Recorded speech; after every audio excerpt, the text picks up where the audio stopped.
who goes after a girl significantly younger than them is severely lacking in their life. And I mean that confidence wise, I mean like they are falling short in so many places that is the only place they can turn to feel like they have something on the scale of power.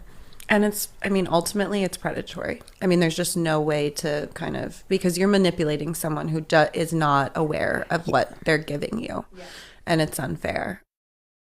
Ah, what a load of crap from women who have hit their peak and they're well hit the wall. Anyways, gentlemen, welcome back to another video. I hope that you're doing well as always. And we've got another one for you from Mia Khalifa, who we just love to cover content on because every time this woman talks, it's just like she just does not think about what's coming out of her mouth. And we love to clown on her. But as the title suggests, she thinks that dating younger women is predatory and shameful, which is absolutely not true. We're going to start off with that because, frankly, men just want young, beautiful women at any age. And listen, there's plenty of studies that back that up. It isn't for manipulation or a lack of confidence or power or being predatory or being dominant, I just think it's a funny thing. These women who are in their late 20s, early 30s, these women could have been those girls, but instead they chose to mess around and now they're crying about it online on their little podcasts here and their social media following, hoping that people will feel bad for them when they could have had it all. Should have thought about that more. Anyways, how funny. There's really no need to shame us for their mistakes. Speaking of, let's get back to TikTok and have some laughs because, if anything, past it being brain rot and things that I wish I could talk about on YouTube, but that would be problematic. Let's go. My apologies here. Go. So, I'm not actually going to play through the video here because it's literally just stupid music and you can pretty much read what's being said here, assuming that's large enough. Yeah. I normally wouldn't justify internalized misogyny like this with an answer, but she is commenting on somebody's comments about Mia Khalifa creating a clothing brand with a Muslim name, I believe, and talking about how her real name was Sarah Jo Chowman or something, changing it to Mia Khalifa and wearing a hijab in her corn videos and refusing to apologize about, slandering that religion, which is probably the big reason why people know who Mia Khalifa is. It's because she had some very controversial porn videos, and now she's just riding that wave. She's rid that wave. She's done producing content, and now she's trying to find other things to stay relevant with. So, the clown makeup just kind of gets thicker and thicker. So she fires back, saying that it's actually a different word and has the same context as this word, which I'm not gonna try to pronounce.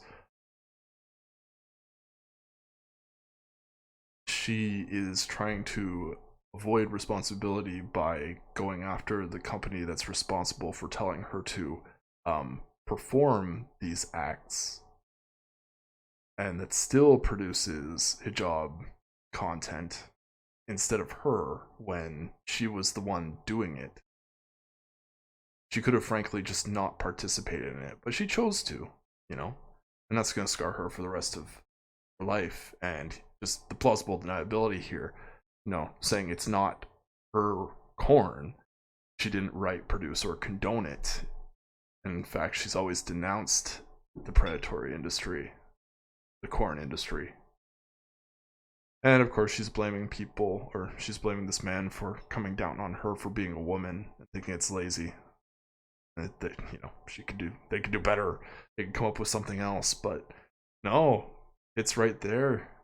It's just surprising to me that this woman hasn't been taken out, frankly, and has a platform on social and people follow her.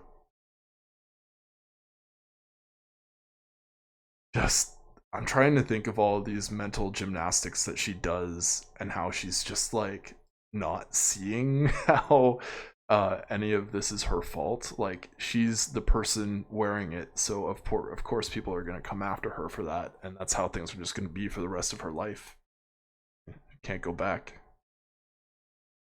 Anyways, gents, we're going to get to the last TikTok here where the clown makeup gets a little thicker. Oh, the head came off there. Nicely done. Let's make this one smooth this time. There we go.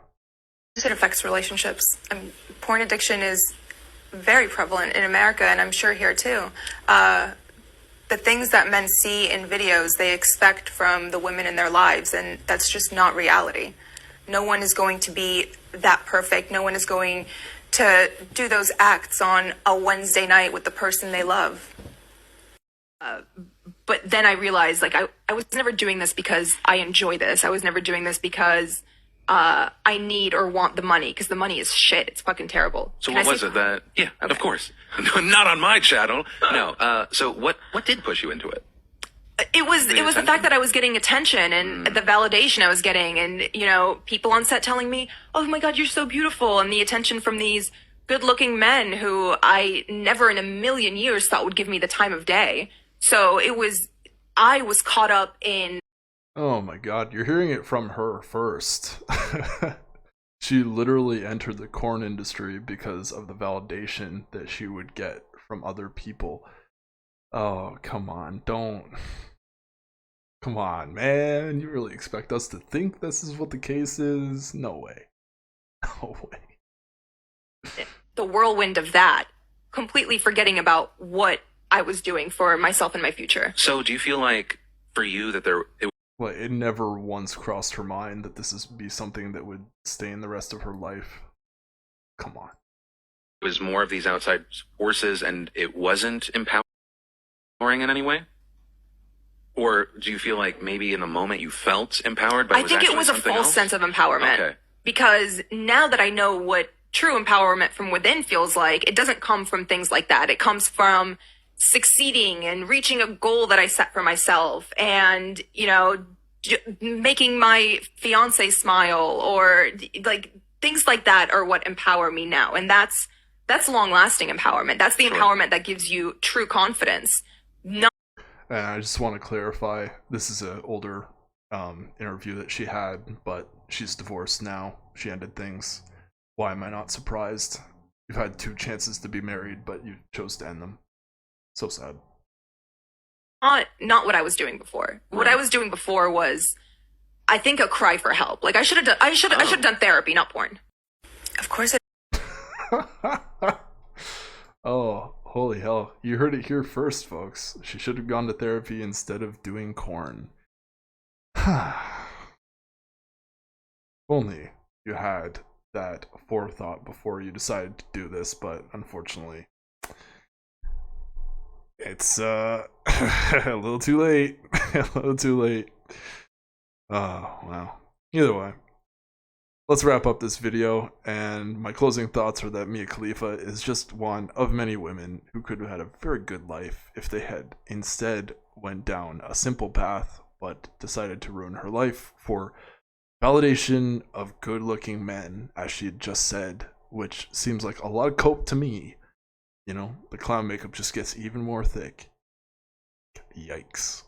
Now she has all this trauma to deal with, and frankly, she should really just stop posting on social. She should get her house in order before she criticizes other people. That person left some pretty valid marks on her duet TikTok there. So, I leave it with that. Thank you for watching, everybody. I hope that you continue to have an amazing day, and you don't let people like this keep you down somehow. It's not worth the time. It's just worth laughing at. And on we move with our lives. Always do your due diligence. Bye-bye now.